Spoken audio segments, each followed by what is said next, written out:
Bonjour, je suis enchantée de vous retrouver aujourd'hui pour aborder la deuxième clé concernant notre capacité à préserver, soutenir ou restaurer notre immunité.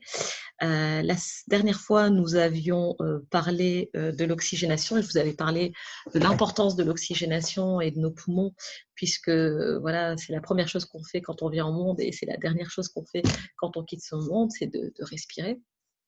Et donc, je vous expliquais que voilà, en naturopathie, quand on va traiter un problème, voilà, notamment ici, nous parlons de l'immunité, on va prendre les choses dans leur globalité. Donc, on a vu un petit peu l'importance des poumons et de l'oxygénation la dernière fois. Aujourd'hui, on va aborder celle de l'hydratation et on va voir justement que l'hydratation concerne l'ensemble des cellules de notre organisme. Pour ce faire, je vais vous partager mon écran. Voilà, je partage. J'attends que réapparaisse. Voilà, et je commence à partir du début. Et voilà, nous y sommes. Donc aujourd'hui, les clés d'une bonne hydratation. La prochaine fois, nous parlerons d'une alimentation saine et revitalisante. Et je sais que vous attendez avec impatience la séance sur les compléments qui soutiennent le système immunitaire. Mais voilà, comme je vous le disais, c'est un tout.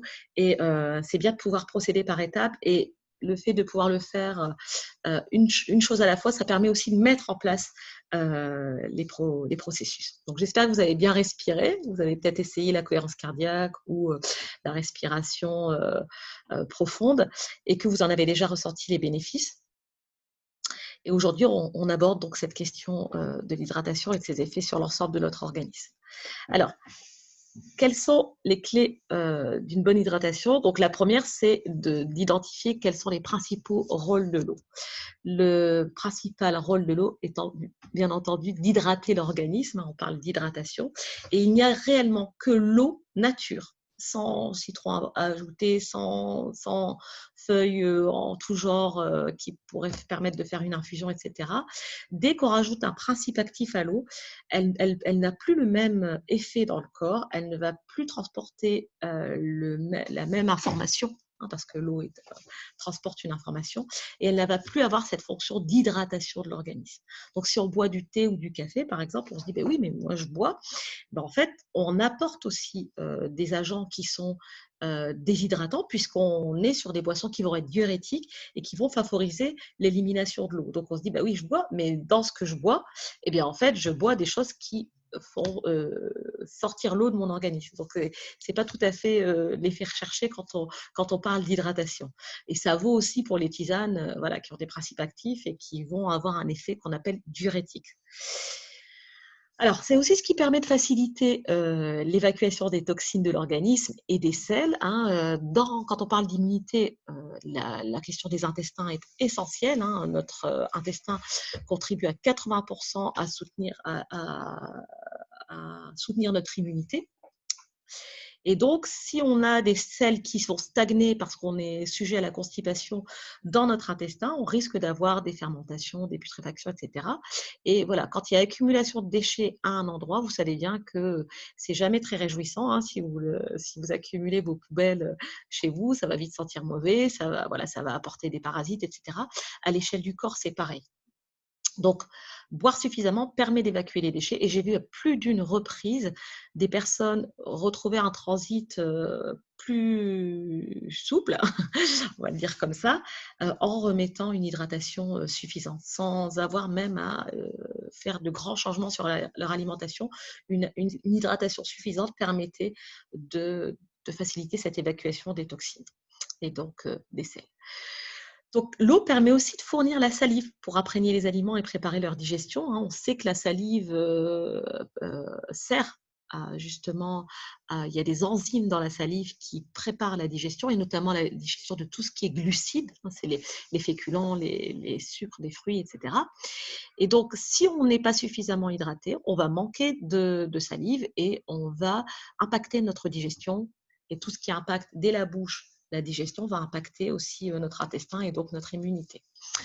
Ça permet aussi les réactions chimiques cellulaires, donc au niveau de nos cellules, hein, on est constitué de cellules. Et pour pouvoir permettre que les réactions se fassent normalement, le corps a besoin d'être suffisamment hydraté. Ça permet de faciliter notamment le transport, l'absorption et l'assimilation des nutriments, vitamines, minéraux, oligo-éléments par l'intermédiaire du sang. Et donc, comme je vous le disais tout à l'heure, voilà, de même que la salive permet de prédigérer les aliments par les enzymes, de même, l'absorption et le transport des nutriments, hein, des vitamines, les oligo-éléments, etc., est facilité par l'eau. Si on n'est pas suffisamment hydraté, ça va être moins transporté, notre organisme va moins en profiter, ça rentrera moins dans nos cellules. Parce qu'en fait, le but à chaque fois, quand on mange, quand on boit, voilà, c'est que ça advienne jusque dans nos cellules. Voilà, qui sont vraiment les éléments les plus infimes qui nous constituent. Et c'est important de le savoir parce que je pense notamment dans l'épisode du coronavirus, on a identifié que les gens qui étaient carencés dans certaines vitamines comme la vitamine C, la vitamine D, les vitamines antioxydantes, etc., étaient plus sujets à avoir contracté le virus. Et de même, les gens qui ont eu des pertes de goût et d'odorat étaient les gens qui avaient des carences en zinc, par exemple. Et donc, voilà. Donc ça, c'est un oligo. Voilà, on a ces vitamines et ces minéraux qui, quand on est carencé, vont avoir des effets sur notre santé et donc sur nos capacités de nous défendre. Et c'est enfin indispensable à la bonne activité de notre cerveau.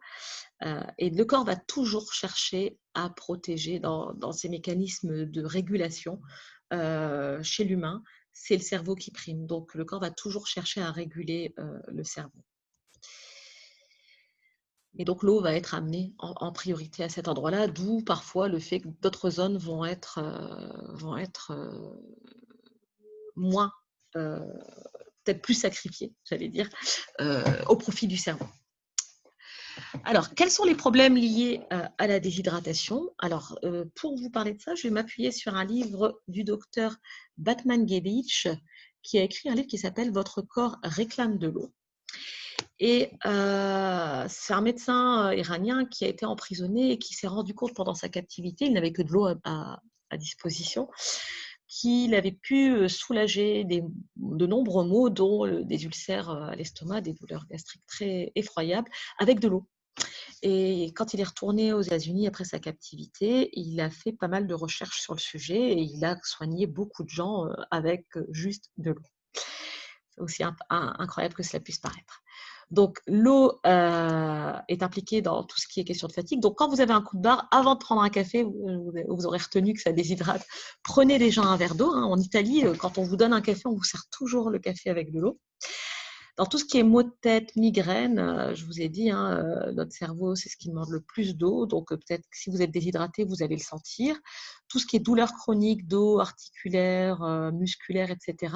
Le docteur Batmanghelidj dit que toute douleur qui n'est pas reliée à une blessure connue devrait être interprétée comme une carence en eau à l'endroit où elle se manifeste. Donc, vraiment, posez-vous la question de savoir si vous êtes suffisamment hydraté avant de prendre des antidouleurs qui ne font que masquer des symptômes. Ça ne résout pas le problème.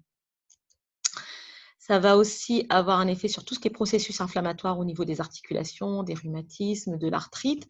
Et ça, tout ce qui est processus inflammatoire, tout ce qui est lié aux articulations, ça va aussi avoir avec une déminéralisation qui est liée souvent à un déséquilibre dans ce qu'on appelle l'équilibre acido-basique. Et donc, quand il y a un déséquilibre entre les acides et les bases dans notre corps, quand on a un organisme qui est trop acidifié, le corps puise ces minéraux dans les os, dans les os, dans les dents, les cheveux, etc. Et donc, on a des processus inflammatoires qui, parce qu'en fait, l'acidose, les ions H, qui sont des ions acides dans notre corps, ils ont besoin ils ne peuvent pas être seuls dans le corps et donc ils vont aller s'associer à des molécules d'eau et donc ça provoque de la déshydratation. Donc allez chercher, quand vous sentez de l'acidité, des douleurs, etc., allez déjà vous poser la question de savoir si vous êtes suffisamment hydraté.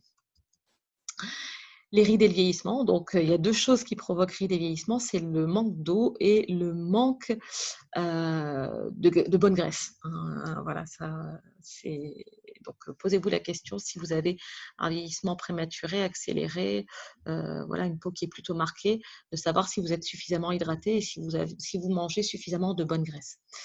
Alors tout ce qui est hypertension et maladies, cardiovasculaires, angine de poitrine et cetera, ça le docteur Banaguelic explique bien dans son livre que c'est corrélé à une rétractation des vaisseaux liés à un manque d'eau, et donc ce qui peut aller jusqu'à provoquer des problèmes d'hypertension, voire des problèmes cardiaques. Donc c'est pas anodin, et évidemment ça se fait pas du jour au lendemain, mais une déshydratation, voilà, si les gens qui ne boivent jamais d'eau et qui pensent que parce qu'ils boivent des infusions, des jus de fruits, etc., boivent, et ben en fait ils peuvent être déshydratés de très longue date. Ça peut être tout ce qui est douleur dyspeptique. Alors, voilà, la dyspepsie, c'est lié à l'estomac, en fait, donc brûlure d'estomac, ulcère, aigreur, colite et fosse appendicite. Voilà, donc notamment, alors si vous voulez, la muqueuse de l'estomac est tapissée voilà, d'un tissu qui a besoin d'être suffisamment hydraté parce que l'estomac est la zone la plus acide du corps dans la mesure où c'est l'endroit où les aliments sont décomposés et les agents pathogènes sont neutralisés. Voilà, pour pouvoir accéder à notre tube digestif. Et donc, si cette muqueuse de notre estomac est insuffisamment hydratée, eh bien, cette déshydratation va faire que l'acide va attaquer les parois de notre estomac. D'où l'importance, et donc c'est comme ça qu'on a des ulcères, d'où l'importance d'être suffisamment hydraté. Ça peut être impliqué dans le cholestérol, le diabète et tout ce qui est obésité et excès de poids. Il faut aller voir aussi derrière s'il n'y a pas. Alors souvent, c'est parce qu'il y a des problématiques inflammatoires et des problématiques voilà, autres. Mais quand on remet une hydratation suffisante, on peut être amélioré au niveau de toutes ces problématiques. Et enfin, dans l'asthme et les allergies, par la surproduction d'histamine, hein, dans ces problématiques-là, qui va demander, qui va être, cette surproduction d'histamine, elle va être modélisée, elle va être régulée par un apport suffisant d'eau. Alors, quelle eau boire, me direz-vous? Alors, de l'eau, je vous l'ai dit, nature, hein, pas des eaux informées avec du citron, avec voilà, des plantes ou quoi que ce soit. Et il faut que l'eau soit pure, c'est-à-dire qu'elle ne soit pas polluée, parce que sinon, au niveau informationnel, enfin, voilà, toutes nos cellules, on est à 70% au moins, selon les âges de la vie, entre 75 et 80% constitué d'eau, hein. Plus on est jeune et plus on a d'eau dans le corps et plus on vieillit et moins on en a. Donc, il faut que l'eau soit pure. Donc, si on la prend en bouteille, on va la préférer de montagne parce qu'en fait, les nappes phréatiques aujourd'hui sont quand même en grande partie polluées. Donc, si vous prenez des eaux souterraines, elles ont plus de chances d'être polluées par des résidus de pesticides, etc. Et idéalement, c'est bien d'avoir une eau pour boire tous les jours qui soit à faible teneur en résidus secs. Donc, ce qui veut dire qu'on évite les eaux qui sont très minéralisées. Des eaux qui sont trop riches en minéraux. Voilà, c'est des eaux qui sont, voilà, qu'on utilise notamment dans les stations thermales, qui vont avoir un effet thérapeutique, mais sur le long terme, elles peuvent poser souci par accumulation de ces minéraux qu'on ne va pas assimiler. Et notamment, la société Contrext a fait les frais d'un procès il y a quelques années liés au fait qu'il y ait des femmes qui se soient retrouvées en dialyse suite à la consommation excessive d'eau de Contrext, parce que en fait, comme c'est une eau qui est très minéralisée, et bien en fait, ça a abîmé les reins de ces femmes-là et elles en ont perdu pour certaines leurs reins. Et elles ont gagné leur procès. Donc ça prouve qu'il y avait quelque chose à voir avec ça. Donc voilà, buvez une eau la moins minéralisée possible. Voilà. Et si vous prenez des eaux minéralisées, tournez. Et si vous avez de la constipation, vous vous dites je vais prendre des eaux minéralisées riches en calcium, en magnésium, etc. C'est pas dans l'eau normalement qu'on trouve ces minéraux. C'est dans l'alimentation. Il faut aller voir s'il n'y a pas quelque chose de l'ordre d'un manque de perméabilité, d'une hyperperméabilité intestinale, excusez-moi, qui ferait que vous n'absorberiez pas les minéraux. Et donc, il faut aussi travailler sur votre terrain, quoi, rétablir votre équilibre digestif. Donc ça, c'était pour la qualité de l'eau. Alors, si c'est une eau du robinet, il faut absolument la filtrer, je vais même dire la purifier. Et donc, on va opter plutôt pour un purificateur d'eau que pour une carafe filtrante. Alors moi, je ne l'ai pas mis ici, mais j'utilise un filtre qui s'appelle Berkey. En fait, ça ressemble à une grosse bonbonne qui n'utilise pas d'électricité, etc. On peut filtrer toutes les eaux sauf l'eau de mer. Hein. Ça a été fabriqué à l'origine dans l'armée pour que les hommes puissent prendre l'eau des mares ou là où elle était et de la purifier pour qu'ils puissent la boire pour qu'elle soit potable. Et donc là, on a vraiment une filtration qui est très forte et on n'a pas le problème des filtres à osmose inverse, etc., qui rejettent quand même beaucoup d'eau pour pouvoir la filtrer. Voilà, mais bon, ça c'est au choix de chacun. Donc ça s'appelle Berkey, B-E-R-K-E-Y. Je n'ai aucune action chez eux, aucun intérêt financier, mais c'est voilà, un bon investissement qu'on rentabilise assez rapidement, puisque en plus les filtres qui sont à l'intérieur du purificateur sont valables au moins 11-12 ans, voire 15 ans selon la fréquence à laquelle on utilise l'eau et à laquelle on nettoie le filtre. Et donc, ça vaut vraiment la peine, quoi. Alors, le problème avec l'eau du robinet, je vais en parler quand même 2 minutes, parce que si on boit de l'eau du robinet telle qu'elle, je vais vous dire, voilà, il vaut mieux éviter l'eau du robinet, c'est qu'elle est riche en nitrates, qui sont très dangereux, surtout pour les bébés. Voilà. Parfois, on a des dépôts de plomb et d'aluminium à cause des canalisations. Alors, de moins en moins de canalisations avec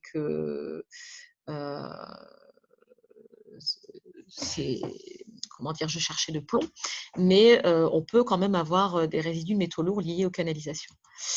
On retrouve des résidus de médicaments qu'on a dans les rivières qui féminisent les populations de poissons dans les rivières et qui sont des perturbateurs endocriniens majeurs. Or, quand on parle de perturbateurs endocriniens, on parle de notre thyroïde qui gère, c'est la glande de notre adaptation. Et donc, quand on veut parler d'immunité, vous voyez, la thyroïde, elle est reliée à notre thymus, qui est un peu plus bas là sur notre poitrine, et qui gère notre immunité. Et donc, tous les mécanismes qui se font dans le corps se font grâce à la thyroïde. Si on boit une eau qui est polluée, si on est intoxiqué avec des métaux lourds, des pesticides, etc., ça va impacter notre thyroïde et ça va avoir des effets sur notre système d'adaptation et sur les capacités de notre organisme à assimiler correctement les nutriments et à se détoxifier, voilà, et à fonctionner de manière optimale. Donc, il y a aussi des métaux lourds, comme le chrome, le nickel, le cuivre, l'arsenic, le cadmium, le mercure, qu'on retrouve dans l'eau du robinet. Il faut savoir que le mercure bloque les capacités d'évacuation de l'organisme de tous les autres toxiques, plomb, aluminium, cadmium, etc. Donc, voilà. C'est pour ça que voilà, quand on fait des recherches de métaux lourds, c'est bien d'aller voir le mercure en premier, parce que voilà, s'il y en a un qu'il faut évacuer pour pouvoir détoxifier les autres, c'est bien celui-là. On retrouve pas mal d'aluminium aussi. Ça, c'est encore une autre problématique. Les pesticides, herbicides, insecticides, fongicides, acaricides, bactéricides, donc cide, tout ce qui est en cide, qui veut dire tuer, et qui sont issus de l'agriculture intensive, qu'on retrouve dans les nappes phréatiques de nos sols. Les autres sont traités en plus par des produits antibactériens comme le chlore, et le chlore est un grand perturbateur endocrinien, je vous en parlais par rapport à notre thyroïde, et ça a aussi un effet destructeur sur notre flore intestinale. Parce que en fait, notre flore, oui, ça agit un peu comme un antibiotique. En fait, notre flore, c'est 1,5 kg à 2 kg de bactéries qui sont dans notre intestin et tout le long de notre tube digestif, qui font notre immunité. Si on fait du nettoyage de ces bonnes bactéries, et bien en fait, on va se fragiliser, on va fragiliser notre immunité. Donc, à terme, voilà, boire un verre d'eau du robinet ponctuellement, pourquoi pas, mais en boire tous les jours, cuisiner avec, eh ben, c'est un problème. Le fait de faire bouillir l'eau du robinet, en plus, va lui ôter une certaine toxicité comme les microbes et les bactéries, mais ça va concentrer tout ce qui est éléments indésirables, comme les métaux lourds dont je vous parlais, et tout ce qui est résidus de pesticides. Et en plus, notamment ici dans le Nord, mais c'est vrai peut-être dans d'autres régions, le calcaire, c'est du tartre qui, sous l'effet de la chaleur, voilà, va produire un dépôt blanc, risque de se déposer quand il est en excès dans notre organisme, et ça va faire des calcifications. Alors, même si l'eau de nos villes est assainie, il faut savoir qu'elle est recontaminée en plus après les stations de traitement en parcourant les tuyauteries, je vous ai dit, voilà, de nos habitations.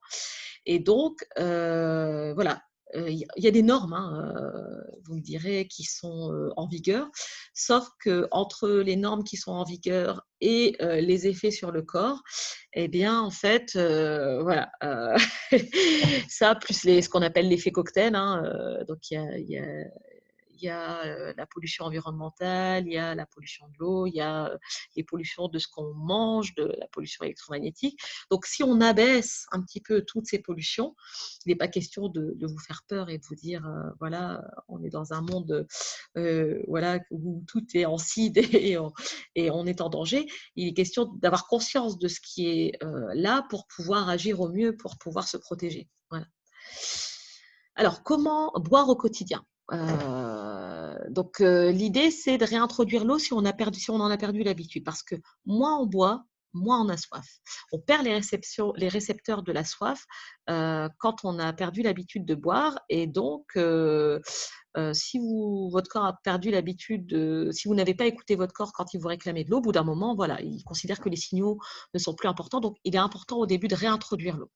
Donc, on va privilégier, je vous l'ai dit, une eau peu minéralisée, qui est la boisson la plus courante dont il faut donner l'habitude aux enfants dès le plus jeune âge, parce qu'en fait, voilà, tout s'éduque. Il faut réapprendre à boire sans soif. Donc, quelqu'un qui aurait perdu cette sensation de soif, qui se dit, tiens, je dois faire partie de ces personnes qui manquent d'eau, eh bien, en fait, il faut aller s'interroger, notamment chez les seniors et les enfants. Eh bien, en fait, la perception de cette soif est moins efficace, en fait. Ils l'aperçoivent moins facilement. C'est pour ça que c'est les premières personnes qu'on dit qu'il faut protéger quand il y a des fortes chaleurs.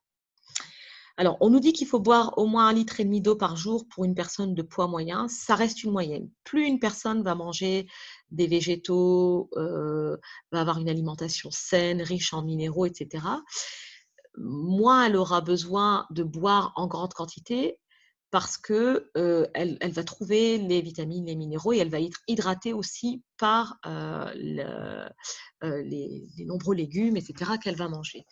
Plus une personne va avoir un régime alimentaire à base de pâtes, de fast-food, voilà, de riz, voilà, des protéines animales, etc., plus cette alimentation est acidifiante et plus elle va avoir besoin d'eau pour tamponner cette acidité. Vous voyez bien?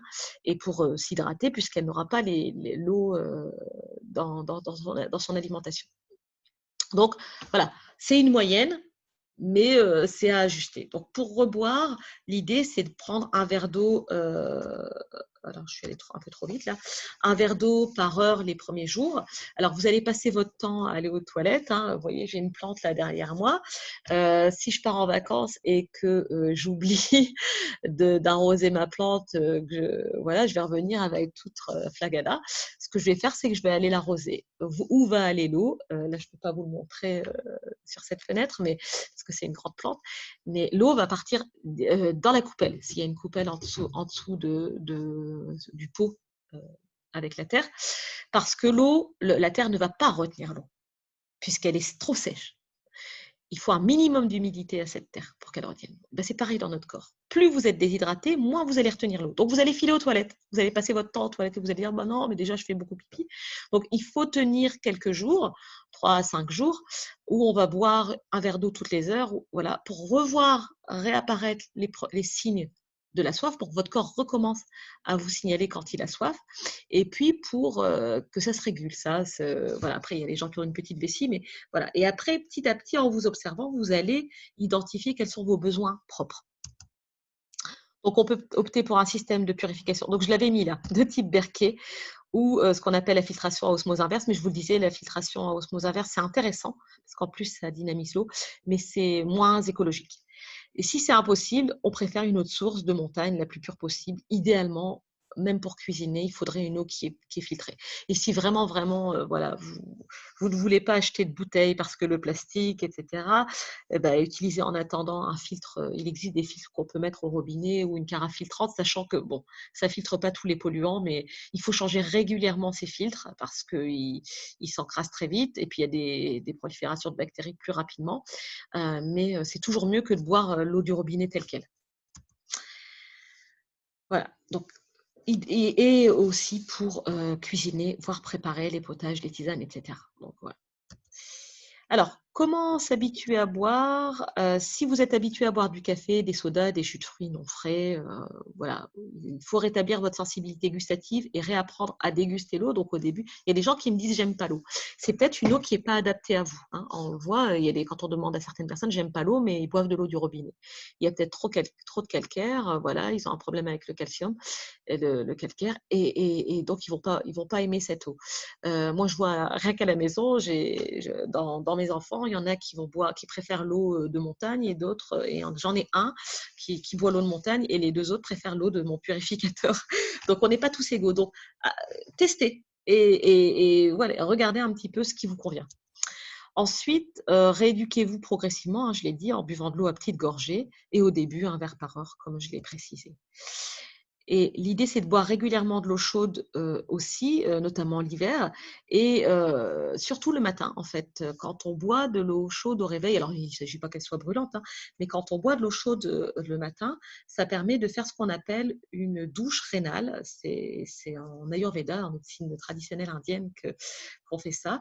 Et ça permet d'éliminer les toxines qui se sont accumulées parce que le corps se nettoie. C'est la nuit, dès qu'on est en jeûne, en fait, qu'on ne mange plus, en fait, le corps détoxifie. C'est la nuit que le corps détoxifie le plus. Et donc, voilà, il y a une accumulation d'acide. Et le fait de boire de l'eau plutôt tiède, chaude le matin, ça va faciliter l'évacuation de ces toxines par les reins.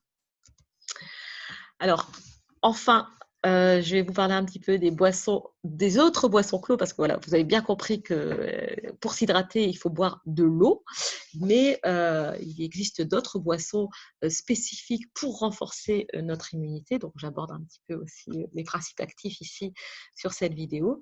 Donc, dans les boissons conseillées, il va y avoir ce qu'on appelle le kéfir de fruits j'ai mis de fleurs. En fait, c'est pas le kéfir de fleurs, c'est le kéfir de lait. En fait, il s'agit de petits grains qu'on se donne normalement ou qu'on se vend. Vous pouvez trouver ça sur Internet, sur le Bon Coin ou auprès d'amis. Donc, on va mettre le kéfir de fruits, c'est une fermentation plutôt alcoolique, donc à base donc qui va. Alors, c'est pas une boisson réellement alcoolisée, hein, on a vraiment des pourcentages très minimes, mais en fait, cette fermentation va venir nourrir les bactéries de votre intestin, et donc ça va avoir un effet bénéfique sur votre flore et donc sur votre immunité. Pareil pour le kéfir de lait qui lui va aussi, alors là c'est à base de lait, donc il faut avoir une bonne tolérance au lait, et préférer du lait cru de vaches qui ont mangé de l'herbe plutôt que du lait pasteurisé. Et donc, c'est des petits grains aussi qu'on peut se donner et qui aussi vont avoir une action bénéfique. On va voir ça. Ça a une texture de yaourt un petit peu liquide. Et donc, ça va avoir un effet bénéfique sur notre flore intestinale. Vous avez ensuite tout ce qui est infusion de thym, alors de buis notamment. Moi, j'utilise beaucoup le buis sur tout ce qui est infection comme la grippe. Je l'ai moi-même utilisé avec succès quand j'ai contracté le Covid, hein, parce que je l'ai contracté justement. J'étais à Paris dans les jours qui précédaient le confinement et donc j'ai pris les transports en commun et voilà. Et sans me protéger. Et j'ai pris 4 jours de buis et au bout de 4 jours, j'avais plus de courbatures, fièvre et des maux de tête importants que j'ai pu avoir les premiers jours. Le thym aussi est un antiviral, un antiseptique. Et les fleurs de sureau aussi ont un effet intéressant sur le système immunitaire. On en trouve au printemps, mais on peut les faire sécher, voire les congeler et puis les faire en infusion. Le gingembre et le citron aussi sont intéressants. On peut faire une infusion gingembre, citron, miel. C'est connu. Alors, j'ai pas mis de miel que j'en parle parce qu'il ne s'agit pas non plus d'en boire en excès. Et il faut éviter de consommer du miel pendant les repas. C'est plutôt en dehors des repas parce que sinon, il fermente. Et tout ce qui va fermenter dans le bol intestinal va fragiliser votre intestin. Les jus de légumes, que vous voyez ici, donc, parce qu'ils vont vous apporter beaucoup de vitamines et de minéraux. Et tout ce qui est, je vous l'ai dit en début de vidéo, tout ce qui est riche en vitamines et minéraux, ça va soutenir notre immunité parce qu'on va avoir voilà, les éléments qui vont nous permettre d'optimiser les défenses de notre corps. Alors, le lait d'or, c'est un lait qu'on fait souvent végétal avec du lait d'amande ou du lait de coco, dans lequel on va rajouter du gingembre, du curcuma, du citron, du miel, beaucoup de curcuma. Et en fait, c'est une boisson qui est très réconfortante pour l'hiver et c'est un effet intéressant sur notre immunité. Et enfin, la chicorée, c'est intéressant, voilà, et notamment dans le Nord, la chicorée, c'est une boisson qui contient de l'inuline, qui est un prébiotique, et donc qui va venir nourrir aussi les bonnes bactéries dans nos intestins. Et enfin, je parle aussi de l'eau de Quinton. Et là, je fais référence à quelqu'un qui s'appelle René Quinton. Là, vous avez un livre qui s'appelle Quinton, la cure d'eau de mer. C'est une eau qu'on appelle aussi plasma marin. C'est une eau qui a été tirée à profondeur dans la mer, qui est plutôt pure et qui est excessivement riche en minéraux. Et en fait, quand on ramène cette eau de mer, cette plasma marin, à l'isotonie, elle a la même composition minérale que notre sang. Donc, en fait, voilà, on l'utilise comme, je sais que dans la marine, on l'utilise comme plasma pour transfuser les marins. Quand ils partent en mission longue date, ils ne peuvent pas avoir des poches de sang quand il y a quelqu'un qui est blessé, etc. Et donc, ils font des perfusions au plasma marin. Et j'en ai vu souvent les effets très bénéfiques, notamment sur tout ce qui est acidité. Et donc, voilà, quand il y a un déséquilibre acido-basique, on va avoir par conséquent une baisse de nos défenses immunitaires. Donc, c'est intéressant aussi. Alors, les boissons à éviter, vous allez vous en douter, c'est tout ce qui est boissons sucrées. Alors, je parle quand même des jus de fruits, surtout le matin, parce qu'en fait, les jus de fruits, quand ils sont mélangés à un repas classique, ça va créer des fermentations et ça va aussi acidifier l'organisme. Les sodas, c'est encore pire, parce qu'en plus, il y a des acides, donc c'est très sucré, et il y a des acides, et il faut savoir que le sucre, ça déprime notre immunité. Donc, de temps en temps, ponctuellement, on peut prendre un jus de fruits, voilà, un soda en dehors des repas, voilà, pour se faire plaisir. Mais c'est vraiment pas voilà, le petit jus d'orange du matin, même s'il est fraîchement pressé, c'est pas forcément une très bonne idée. Les boissons dites énergétiques aussi, c'est encore pire, hein, parce qu'en fait, elles sont riches en caféine et autres substances un peu douteuses et elles ont été corrélées à des arrêts cardiaques, hein. Je ne vais pas citer de marque, mais si vous cherchez un petit peu, voilà, c'est pas des aliments naturels, enfin, c'est pas des éléments, là, c'est des boissons, en l'occurrence, naturelles, et ça va en plus tirer sur vos surrénales qui sont, tout à l'heure, je vous parlais du système endocrinien, les glandes surrénales qui sont au-dessus de nos reins sont les glandes qui assurent, qui sont impliquées dans les réactions du stress et dans notre niveau d'énergie dans notre corps. Donc, ça va aller tirer sur ces glandes et ça va nous donner une fausse énergie et donc fragiliser notre organisme. Et si on est fragilisé au niveau de notre organisme, on est fragilisé au niveau de notre immunité. Parce que voilà, la fatigue est aussi une des causes de baisse d'immunité. Et si on n'écoute pas les signaux de notre corps par des excitants, eh bien, on se fragilise. L'alcool aussi est impliqué dans les baisses d'immunité. Et le café en excès, je vous parlais des excitants, mais le café est aussi acidifiant et insulinogène, c'est-à-dire qu'il va provoquer des dérèglements de l'insuline et donc du taux de sucre dans notre sang. Et qui dit dérèglement du taux de sucre dans le sang dit inflammation et dit problème liés à notre immunité aussi. Tout ce qui dérègle notre organisme est susceptible de dérégler notre immunité en réalité. Et le lait UHT, docteur, je vous ai parlé du lait. Le lait ultra haute température, c'est un lait qui a été, dont les molécules ont été cassées, il est homogénéisé. Et en fait, même quand on a un intestin de bonne qualité, ce qui est très rare aujourd'hui, eh bien en fait, ces particules du lait, comme elles sont cassées et ultra fines, elles traversent la paroi de notre intestin et elles vont provoquer des réactions inflammatoires dans notre sang par contact, parce qu'elles vont passer dans le sang en étant non digérées. Et l'inflammation, c'est le début de toutes les maladies. Ça, il faut le savoir. Donc, préférez, si vous consommez du lait, d'abord du lait cru, il y a des enzymes dedans qui permettent de le digérer en partie, parce qu'en fait, on perd en avançant en âge les enzymes pour digérer le lait. C'est pour ça qu'il vaut mieux consommer des produits laitiers sous forme fermentée et des produits laitiers au lait cru, parce qu'ils ne sont pas transformés, cassés, et il faut que ce soit de bonne qualité, parce que si les vaches ont été nourries avec des OGM, bourrés d'antibiotiques, etc., tout ça, ça passe dans le lait. Voilà, c'est pas pour rien qu'on dit à une femme qui allaite qu'elle ne peut rien prendre, hein, comme quand elle est enceinte, parce que tout passe dans son lait. Et bien, c'est pareil pour la vache. Donc, si vous buvez du lait de vache de mauvaise qualité, et notamment en ultra haute température, et bien vous fragilisez votre immunité. Je vous remercie pour votre attention. J'espère que cette vidéo sur l'hydratation vous aura intéressé. Et je vous dis donc à bientôt pour la prochaine vidéo sur l'alimentation dite saine, que j'essaierai de faire le plus succinct possible, parce qu'il y a beaucoup à dire, donc je vous donnerai les bases d'ici là. Donc d'ici là, respirez bien, première clé, et buvez bien, deuxième clé. Avec ça, vous devriez être déjà en meilleure forme. À très bientôt. Au revoir.